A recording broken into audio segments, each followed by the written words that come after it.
இன்றைக்கி நம்மளுடைய லெவல்ஸ் எப்படி ஒர்க் ஆகிருக்குன்னு பார்த்துடலாம். இன்றைக்கி எக்ஸ்பீரி இருந்தது. இன்றைக்கி நிஃப்டியோட எக்ஸ்பீரி.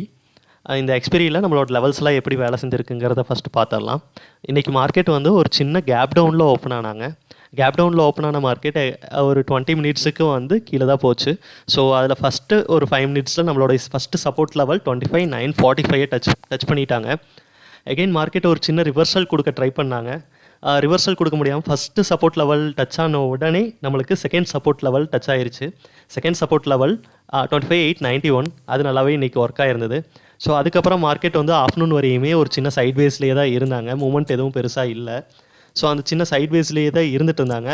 தென் வந்து ஒரு 150 ஒன் ஓ கிளாக்கு அப்புறம் தான் மூமெண்ட்டே கொடுக்க ட்ரை பண்ணாங்க. ஸோ 150க்கு அப்புறம் வந்து பார்த்திங்கன்னா நமக்கு வந்து ஒரு சின்ன பேரிஷ் மூமெண்ட் தான் வந்துட்டு மார்க்கெட் வந்து கீழே வந்து எகெயின் ரிவர்சல் ட்ரை பண்ணாங்க. அங்கேயுமே நம்மளுடைய செகண்ட் சப்போர்ட் லெவலில் டச் பண்ண உடனே மார்க்கெட் வந்து தேர்ட் சப்போர்ட் லெவலுக்கு வந்து